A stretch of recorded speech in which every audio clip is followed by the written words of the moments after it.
hipótesis tiene que estar estructurada, por eso la hipótesis tiene que estar sostenida en un criterio teórico. Hay una teoría que sostiene la hipótesis, por eso es que se hace el marco teórico. Que sostiene la hipótesis, puede hacer primero el marco teórico, después la hipótesis, no importa, pero tiene que haber una teoría que sostiene la hipótesis.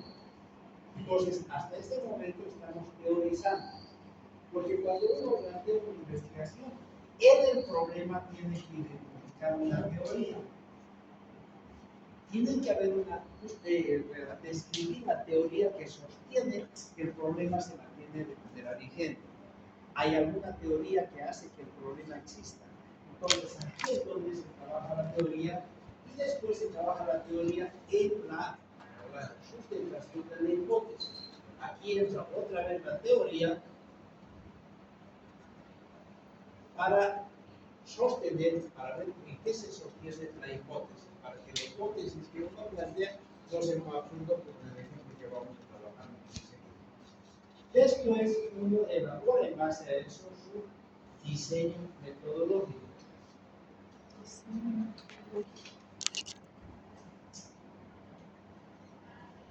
Y en el diseño metodológico ahí se escribe, yo qué voy a hacer para investigar. Este es mi problema, estos son mis objetivos, entonces voy a hacer esto. Las acciones puntuales que se van a hacer, por eso ahí se escribe eso. Voy a hacer una investigación de este tipo. Voy a obtener información con este tipo de instrumentos. Voy a utilizar una muestra, voy a aplicar al universo. Esta es la fórmula para encontrar mi muestra. Mi población como objeto es esta. Tengo que definir muchos criterios, instrumentos, etc. Eso forma parte del diseño. Se supone que hasta aquí eso es el proyecto de investigación.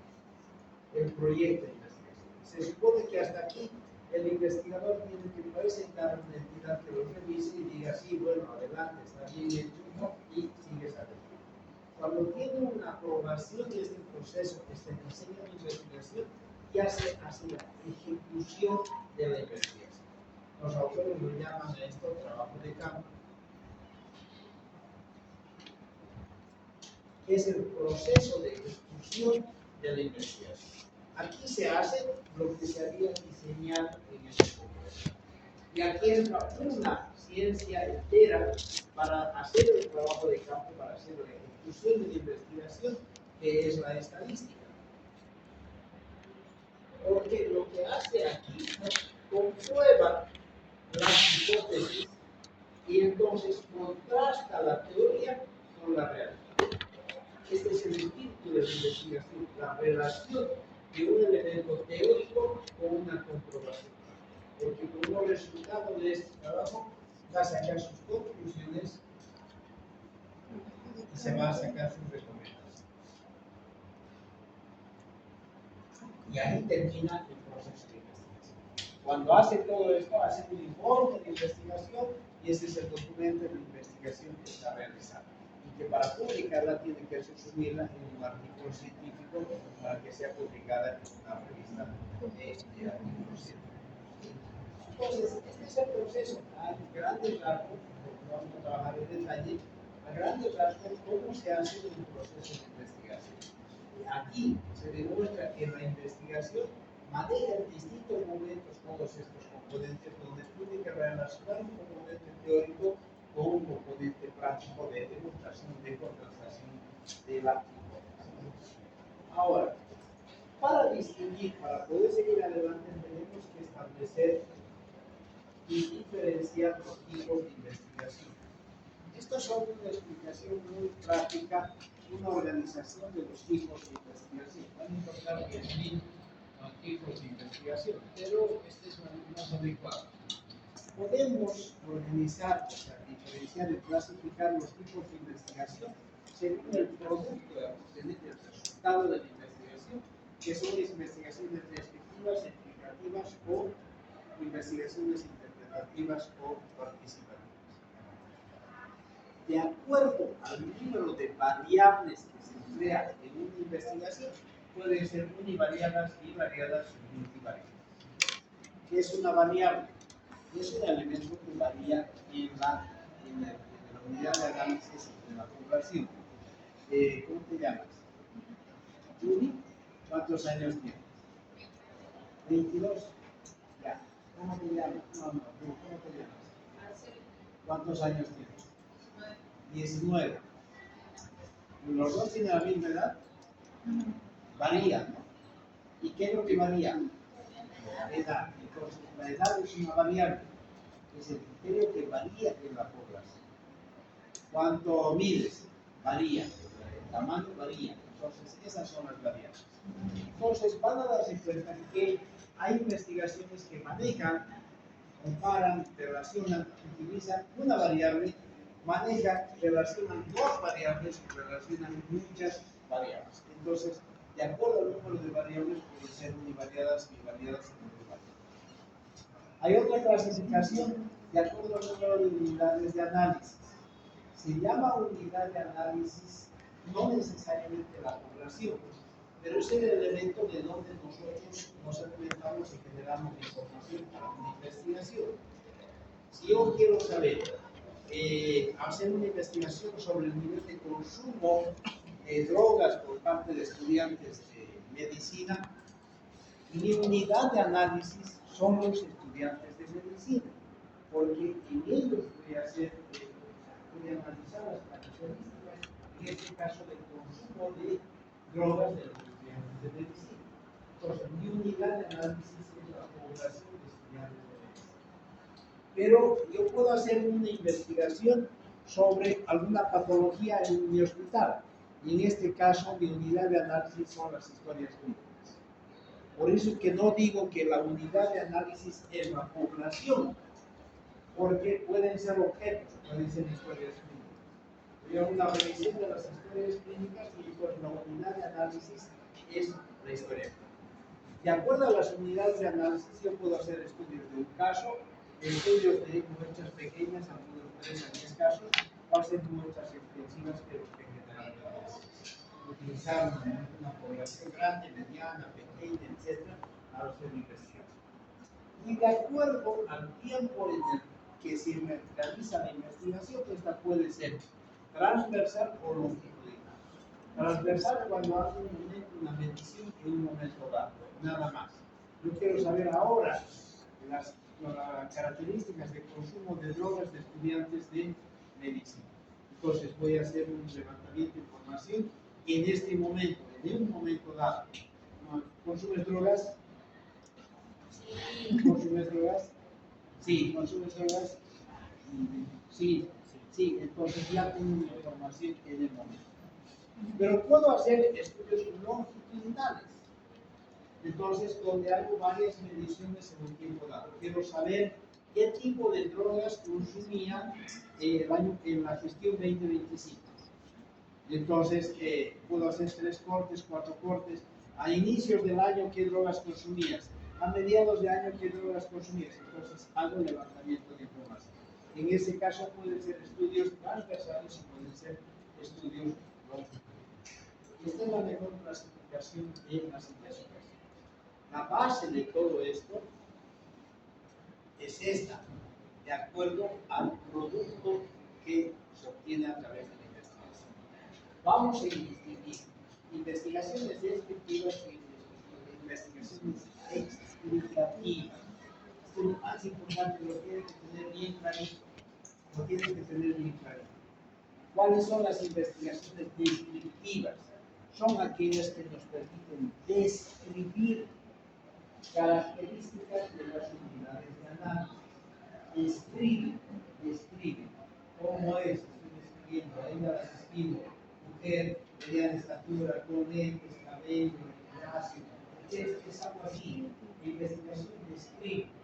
Cuando se hacen investigaciones descriptivas pueden ser simples o exploratorias, una descripción simple, o pueden ser correlacionales, que no implican causalidad.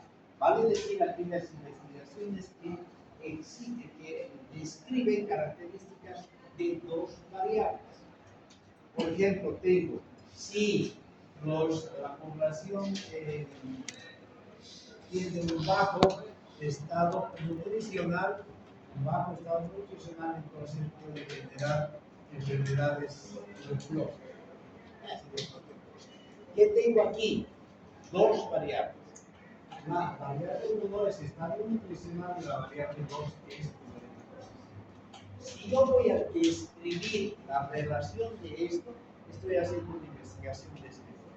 En este caso, correlacional. Solamente estoy describiendo la relación de esto con este problema. A diferencia de que son lo que son las investigaciones explicativas, que también son correlacionales, pero aquí se explica con características de causalidad, donde yo puedo hacer una explicación para explicar cómo esto se convierte en causa y esto se convierte en efecto. Entonces, ¿por qué esto genera este otro elemento? Entonces, aquí estoy explicando, estoy demostrando por qué esto influye sobre esta otra variable. En cambio, las investigaciones descriptivas solo describen la relación entre estos, pero no generan causalidad. Y en las investigaciones experimentales, el investigador, en los procesos de laboratorio, etc., el investigador provoca la relación de causalidad. Yo tengo dos componentes, tengo un componente A y un componente B. El investigador provoca, aquí al componente A le voy a inyectar no sé qué producto, y entonces voy a investigar el resultado en el producto, en este o en el otro unidad de comparación. Entonces, esos son estudios experimentales, donde el investigador está provocando, puede ser esto, una relación de este otro, la relación de causalidad, etcétera, que sea provocado por el investigador. Nosotros generalmente vamos a trabajar en las investigaciones descriptivas y las explicativas. Las experimentales no, porque no tenemos laboratorios, a no ser que alguien trabaje en el laboratorio experimental de fisiología, así es posible. Ahí sí se manejan este tipo de investigaciones. Y las investigaciones representativas que me permito explicarles un poquito más adelante, que son otro tipo de investigaciones cualitativas. No explican, no describen, sino van a trabajar comportamientos de las cosas. ¿Ya? Entonces, esto es lo fundamental. Las investigaciones pueden ser descriptivas o pueden ser explicativas. En este caso, si yo describo la relación entre estas dos variables, entonces estoy haciendo una descriptiva bivariada, porque estoy manejando dos variables. O puedo solamente describir la incidencia de tuberculosis de población X. Entonces, descriptiva, esto es una sola variable, entonces univariable. ¿Sí? Puedo trabajar muchas grandes, medianas, pequeñas, formas de intervención, etc. Le voy a ir a explicar solamente los diseños descriptivos, lo más básico, lo más esencial. Son identificando las variantes del objeto o problema investigado para reconocer cómo se comportan las variables. Eso hacen los diseños descriptivos. Identifican cómo se comportan las variables, describen el comportamiento de las variables. Se desarrollan todas a partir de un problema, tienen una base teórica y un procedimiento práctico para demostrar el comportamiento de una variable. Eso se hace en investigación. Se maneja un criterio, una base teórica para explicar el comportamiento de una variable. Pueden ser, decíamos, univariados, bivariados o multivariados. Para describo solamente una variable, univariado, dos variables, se pueden trabajar varias variables. Es decir, cómo influye el estado nutricional, las características de vivienda sobre paciente tuberculoso, ya tengo tres variables. Estado nutricional, características de la vivienda y tuberculosis. Entonces ya tengo tres, puedo utilizar más variables para decir diseños multivariados. Los diseños descriptivos responden generalmente, son los simples, a las preguntas. ¿Cuál es la incidencia o cuál es la prevalencia, por ejemplo, de tal patología que está describiendo? Quiero saber. Pero cuando hacemos una investigación, siempre vamos a lograr buscar generar conocimiento nuevo. Yo no puedo hacer una investigación para determinar cuáles son los síntomas de la tuberculosis. Para eso agarro un libro y ahí voy a tener la información. Porque esa información ya la hay. Entonces, pero si a mí me preocupa y tiene relevancia saber la incidencia de tuberculosis en el plan 3000 solamente, y es relevante eso, ya es una investigación, y veo que nadie ha investigado, entonces es un tema que yo puedo investigar. Siempre y cuando no haya información de que puede que tenga, por ejemplo, incidencia de tuberculosis en Santa Cruz. Hay esa información, claro, ustedes deben tener esa información, entonces no voy a hacer una investigación de ese tipo. Pero puedo investigar las características de consumo de alimentos de los pacientes que tienen tuberculosis en el plan 3000. Entonces estoy describiendo qué comen los pacientes que tienen tuberculosis y que viven en el plan 3000. Entonces voy a describir esa incidencia. ¿Cuántas personas están afectadas? ¿Qué factores hay asociados al problema? ¿Cómo son las características? ¿Cuál es la magnitud del problema? Etc. Los diseños pueden ser exploratorios, simples, taxonómicos o relacionales con causalidad, combinación, comparación de lo que decíamos antes. ¿Qué se puede investigar? Las características de las unidades de análisis. ¿Qué dijimos que es una unidad de análisis?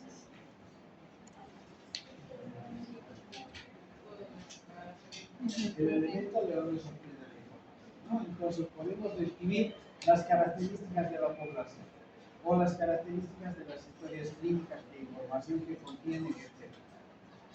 Comportamientos de las variables, relaciones, diferencias, comparaciones. Puedo hacer comparaciones, puedo determinar, describir comportamientos, puedo determinar magnitudes, cuán grande es el problema, la incidencia, prevalencia, proporción, factores asociados a un problema determinado, a una variable, eventos epidemiológicos, sociológicos, pedagógicos, administrativos, con carácter exclusivamente. A eso se basan los diseños descriptivos. Ahora, estos criterios, estos diseños descriptivos son el primer nivel de investigación, son de tipo diagnóstico solamente. Son tan simples que estas niveles de investigación se realizan en los colegios. Vamos a tener en unos meses la Ciencias, se está preparando todo el método que vamos a trabajar desde la próxima clase, etc. Pero uno puede hacer un diseño descriptivo, pero se va a calificar si vale la pena ese criterio descriptivo. Por eso es que se sugieren otro tipo de niveles más complejos. Los niveles de investigación descriptivos son muy simples, es decir, presentan hechos, pero no los explican. Esa es la diferencia, no explican, solamente están describiendo fenómenos. Identifican causas, factores, pero no explicación de su causalidad. No proponen nada, no hacen crítica, no transforman el problema, no están dirigidos a comprobar hipótesis. Aquí los diseños descriptivos pueden o no tener una hipótesis. Los diseños son simples, pueden o no tener hipótesis. Y esta hipótesis se convierte en una cuestión nada más que a trabajarla, a describir. Por eso yo les decía que son los diseños más simples. Promoción o inventario para esperar una hipótesis. Cuando uno hace una investigación descriptiva, está describiendo las características del fenómeno, de la tuberculosis, la relación del consumo de alimentos con la tuberculosis, pero eso me da pie a otro tipo de investigación, a una hipótesis que puedo generar a partir de una investigación experimental o explicativa de correlación. Generalmente se manejan a ese nivel. Los diseños explicativos, dijimos los dos, ¿no? Primero están los descriptivos y los explicativos. Los diseños explicativos buscan probar el comportamiento de una o más variables con relación de causa, explicación del comportamiento sobre otra variable. Los explicativos no van a describir, sino buscan identificar por qué esto influye sobre este otro. cómo una variable es una causa sobre otra. Por eso son diseños un poco más complejos. Estas relaciones de causalidad pueden ser de correlación, donde el investigador explica la correlación entre esta variable y esta otra variable. O pueden ser explicativas, donde responde el investigador a explicar por qué esto es causa de este otro comportamiento a partir de una causa sobre otra. En ambos casos estamos hablando de diseños correlacionales. Correlacionales cuando hay relación de dos variables. Ahora, esta correlación puede ser provocada en los diseños experimentales, pero ya dijimos que esos diseños se manejan en laboratorios donde el investigador provoca una reacción. ¿Está claro los correlacionales? Lo que vamos a trabajar nosotros son diseños bivariados, donde vamos a trabajar dos variables, ya sea como explicación o como descripción. Pero no vamos a trabajar diseños univariados, porque eso es muy simple. Eso se hace en el colegio. No justifica hacer un diseño descriptivo simple, sino vamos a manejar dos variables, ya sea que la describamos o sea que la expliquemos. No creo que hagamos experimentales, porque para eso necesitamos laboratorio. Vamos a describir la relación de dos variables. Vamos a explicar la relación de causalidad de una sobre otra, lo que queramos, pero manejando dos variables.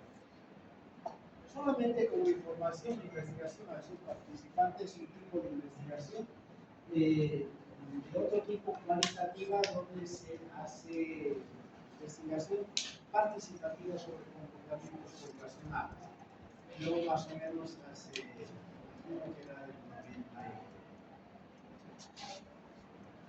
el 94, 95, hice una investigación hacia un participante porque teníamos un problema en las comunidades que ahora son barrios en la ciudad, donde había comunidades, eran comunidades cerradas, guaraníes, había comunidades con población de origen Coya y había comunidades con población de origen Cama.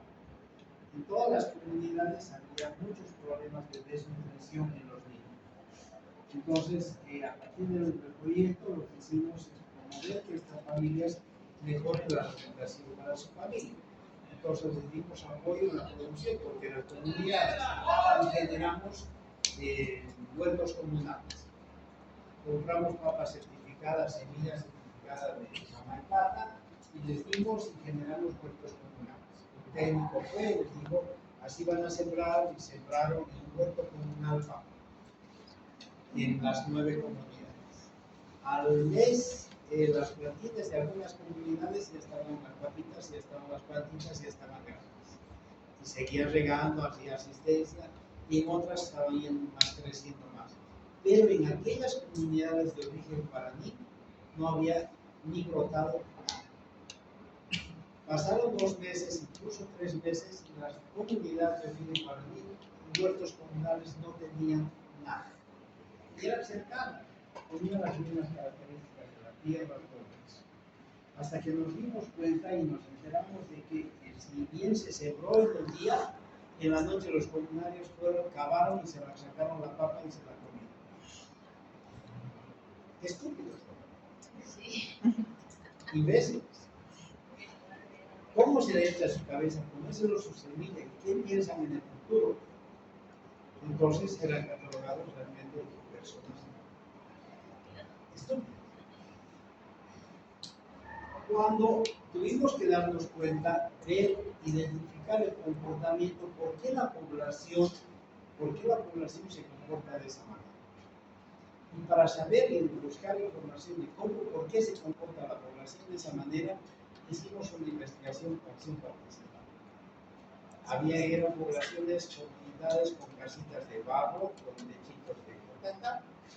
Entonces me fui a vivir 4 meses a una de esas casitas que me asignaron, y durante los 4 meses hice una investigación participativa porque involucraba jóvenes, familias, etc., para ver el comportamiento usual de las familias.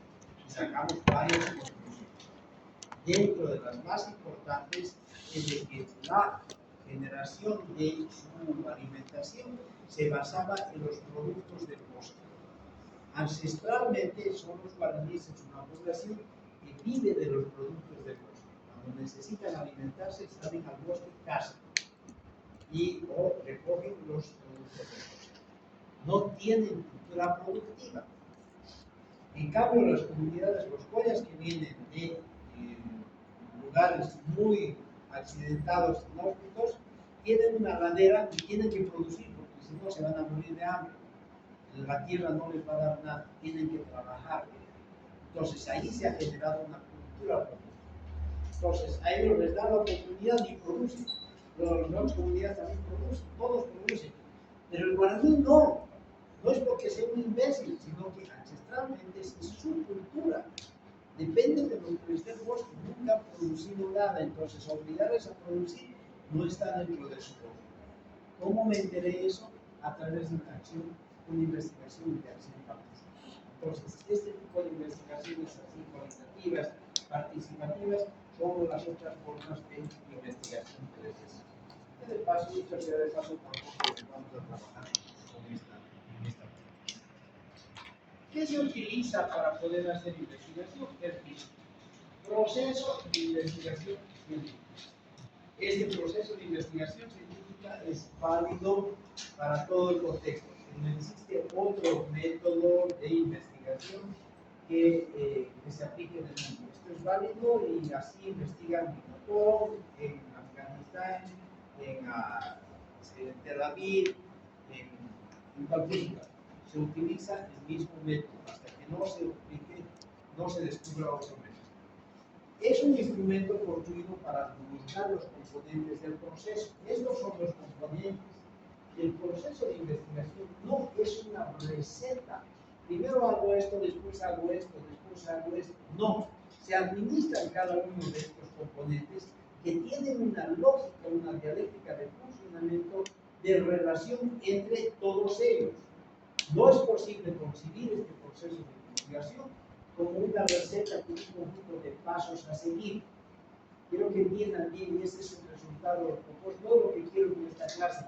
Ya sé que hay 3 personas que están durmiendo, pero necesitamos entender que el proceso de investigación no es una secuencia de pasos, sino es una relación independiente donde cada uno de estos elementos funciona en relaciones distintas y establece secuencia interdependiente de bases funcionales de acuerdo al sujeto al que determine cómo organiza este proceso de investigación. Yo puedo hacer primero mi marco térmico, después mi hipótesis. Lo que voy a hacer es que este problema es la base para la construcción de mis objetivos y la determinación de mi hipótesis. Entonces tengo que relacionar esos elementos. No lo manejo de manera aislada. La teoría de aquí va a relacionar la justificación, va a relacionar, va a funcionarse con el marco teórico. Entonces, y las conclusiones tienen que tener relaciones directas con los objetivos. Yo voy a sacar conclusiones de lo que he propuesto en los objetivos. No puedo hacer otra conclusión. No puedo sacar, inventarme algo. Tiene que ser basado en lo que he trabajado, comprobado como en el trabajo de campo. Entonces, todos estos componentes tienen una relación donde ninguno tiene un valor independiente, sino como un proceso global, está establecido como el todo. No existe un procedimiento único, sino que el investigador modifica su propio procedimiento metodológico. Existen varias formas de organización de este proceso metodológico. Uno puede organizarlo de acuerdo a las características del diseño de investigación que va a surgir. Hay métodos proposicionados, alternativos y el método clásico, que es el que vamos a utilizar. Este método nos explica que la investigación no es una secuencia, sino sería una técnica. Plantea de que el investigador tiene un problema, una situación problemática. En base a ese problema, entra un momento de problematizador, de análisis teórico. Primero, para justificar, hay una teoría que sostiene el problema, tiene que haber una teoría que sostiene el problema. Y además, en base a eso, plantea los objetivos de lo que va a hacer en una investigación. otro momento es cuando, en base a esto, lo que quiere hacer, plantea su hipótesis. Hay un momento de diseño metodológico donde el investigador establece la hipótesis, establece sus indicadores, es decir, operacionaliza las variables para prepararlas para un proceso de comprobación, de contrastación de hipótesis. Y entonces hay otro momento de contrastación de los resultados, es decir, de la teoría con la práctica. En este momento, en el manejo de la operacionalización, el manejo, la demostración de la tarea. Entonces, hay tres momentos. Un momento de problematización, un momento de formulación teórica y un momento de contrastación de operación práctica. Y eso va a generar un resultado en los procesos de investigación. Hay otro modelo que está basado en preguntas que también la organización solo que tiene estructurados, preguntas que investigar, qué teoría mantiene, no es muy utilizable, muy práctico, pero lo que vamos a manejar es esto, lo que hemos diseñado ahí, hemos escrito aquí, este es el proceso, el método que vamos a utilizar para hacer investigación. Plantear la investigación, un tema determinado y plantear un problema. Pero el problema tiene que estar demostrado. Yo no puedo inventar un problema donde no hay. El problema tiene que tener una demostración teórica. Tiene que haber una teoría que haga que se sustente el problema. Y para eso vayamos a revisión bibliográfica buscando artículos científicos. Ahí son muy coercitivos en base a que la información debe ser científica, no noticias, sino información científica. En base al problema, el investigador plantea los objetivos generales y secundarios. ¿Sí? Esos objetivos tienen que justificarse con relevancia social, científica, etcétera, etcétera, etcétera. Y elabora un marco teórico conceptual, una teoría que va a ir a sostener la hipótesis.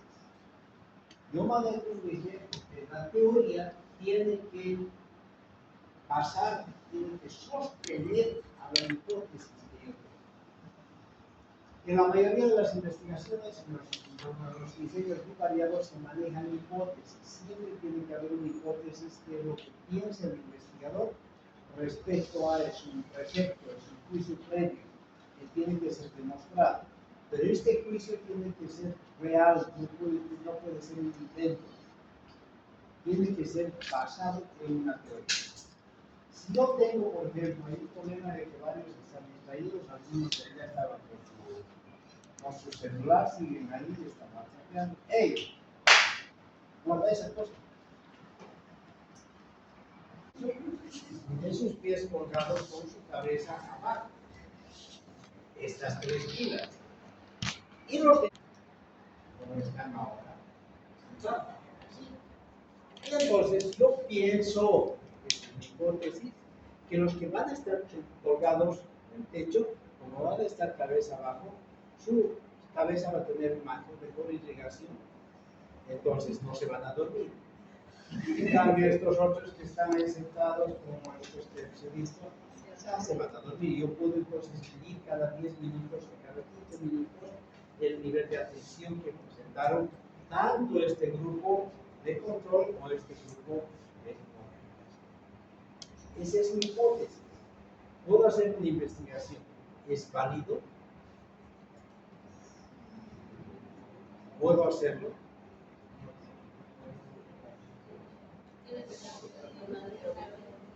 Ya lo he dicho. Ya lo dije. ¿Cuál es mi base teórica? Por el efecto de la gravedad. Claro, Ajá. mi base teórica es que la sangre les va a llegar por efecto de la gravedad y entonces va a ser, ese cerebro va a estar mejor irrigado que estos pobres que se están aburriendo aquí. ¿Tiene base teórica? Sí. ¿Sí? ¿Puedo hacer esa investigación? Sí. ¿Qué volumen? ¿Puedo hacer? ¿Es válido o no? Es válido.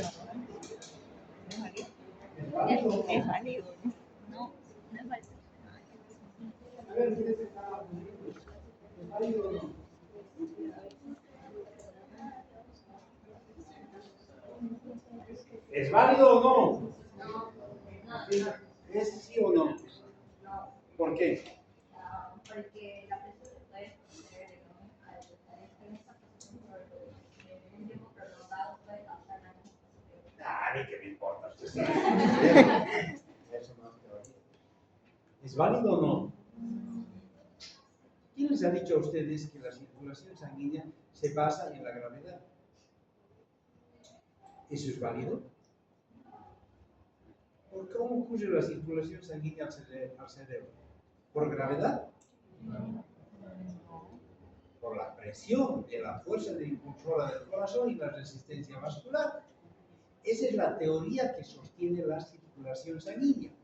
Y yo en mi hipótesis, porque se me ocurrió, estoy diciendo de que van a tener, como van a estar de cabeza por gravedad, van a tener mayor irrigación. No puede ser válida esa hipótesis, porque no hay una teoría real que la sostiene. Estaría sosteniendo mi hipótesis en la teoría de la gravedad. Y la realidad que no es cierta. La circulación sanguínea no se da por gravedad. O sea, cuando estamos echados vamos a estar mejor irrigados. No es cierto, no es cierto. Depende de la fuerza de impulsión del corazón y la resistencia vascular. Entonces, esta mi hipótesis no es válida. Por eso es que cuando tengo que plantear una hipótesis, esta hipótesis tiene que estar basada en una teoría real y comprobada. Pues tiene que haber una teoría para que yo no diga cualquier estupidez como lo que está planteando un ejemplo, que la circulación es por gravedad. No, pues eso es una estupidez. No, tiene que haber una teoría que sostenga la hipótesis. Y eso es lo que hace el investigador, plantea su hipótesis, maneja las variables, las identifica las variables para operacionalizarlas, para trabajarlas más posteriormente, hacer su diseño y empezar a hacer su investigación. Y en eso consiste el proceso del método científico. Nos quedamos ahí, solamente ahí. Esta es la base, lo fundamental. Son pequeñas cositas que tenían que tener las claves. La investigación tiene como objeto la generación de conocimiento fundamental. Es un proceso complejo. Para hacer investigación utilizamos el PIC, proceso de investigación científica, que tiene todos esos componentes que hemos visto, es el método clásico, pero no se los maneja como una receta, como una secuencia, sino todos los componentes se los ve como un todo, porque tienen una relación dialéctica entre cada uno de ellos y se maneja en función a los tipos de investigación. Y el otro elemento, hay distintos tipos de investigación. Investigaciones descriptivas, explicativas y participativas. Las que nos interesan, eso es de acuerdo al resultado, ¿no? Las descriptivas solamente como resultado de la investigación describen las características de una o más variables. Las descriptivas pueden ser correlacionales, porque pueden describir la relación de dos variables. Las otras investigaciones son explicativas, donde se relaciona la causa de una variable respecto al otro. Se explica por qué. Se explica, se demuestra por qué esto es causa y este otro es efecto. Entonces, esas son ya más de criterio analítico. Son porque analizan, consideran dos variables. Se aconseja manejar dos variables, eso es lo que vamos a trabajar. Con tres nos hacemos mucho más político, más complejo. Y las investigaciones experimentales, que no las vamos a tomar, ni investigación participante, nada. Vamos a trabajar dos tipos de investigaciones, las descriptivas y las explicativas. Dentro de ellas vamos a trabajar las que tienen dos variables, porque la clasificación, de acuerdo al número de variables que utilizan, tiene que ser bivariadas, tengan que tener dos variables. Una investigación univariada no vamos a hacer, no les voy a hacer. Pueden ser estudios longitudinales o pueden ser transversales. O hacer un estudio con base a la unidad de análisis en un solo momento o en distintas unidades de estudio. ¿Ya? Esa es la base para lo que vamos a trabajar. En la próxima clase vamos a establecer los grupos y vamos a trabajar estos tres componentes. Les voy a explicar cómo se hace y van a empezar a redactar aquí en el aula, redactar un objetivo, redactar un problema, identificar un problema La teoría que sostiene su problema, porque el problema también tiene que tener una teoría, sus objetivos y su justificación. Esos 3 elementos los vamos a trabajar en la próxima clase. Les sugiero que asistan temprano. Si no llegan temprano, no los voy a dejar entrar. ¿Me escucharon? Sí. No llegan temprano, no van a entrar. No, porque no voy a reestructurar grupos, modificar grupos. Ahí llegó uno, aumentemos, llegó otro. No, esto es responsabilidad. Esto es de manejo responsable. ¿Están o no están? ¿Está claro? Sí. Para los que llegan tarde, exclusivamente. ¿Está claro? Sí. Son muy sinvergüenzas, ¿no? Así que vamos a trabajar eso. No se olviden todo lo que hemos trabajado en el curso.